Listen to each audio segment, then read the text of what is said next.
పార్టీలో ఉంటే మాకు అన్యాయం జరుగుతుంది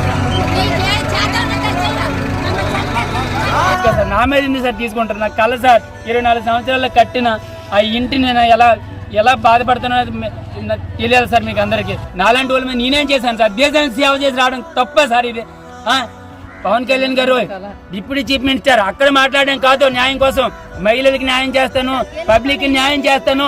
నేను ఈ ఇలాంటి మాటలన్నీ విని ప్రజలు నీకు, ఆంధ్రప్రదేశ్ ప్రజలందరూ నీకు ఓటేశారు. న్యాయం జరగాల, గవర్నమెంట్ న్యాయం చెయ్యాలా. చంద్రబాబు నాయుడు గెలిచి 3 రోజులు అవ్వలేదు, మా ఇల్లు తీసేశారు. అక్కడి నుంచి ఆర్డర్ తెచ్చామన్నారు, అంజాయికి నెట్టుకోనరు. అయితే ఊర్లకే తీసేస్తాను, దేశాలకే తీసేస్తాను. జగన్ గెలిచినప్పుడు ఇల్లు తీసేశారా? జగన్ గెలిచినప్పుడు ఊరిని తీసేశారా? జగన్ గెలిచినప్పుడు ఆడవాళ్ళు అన్యాయం చేశారా? ఎందుకు ఈ ప్రభుత్వం వచ్చి మమ్మల్ని తీసేయడానికి?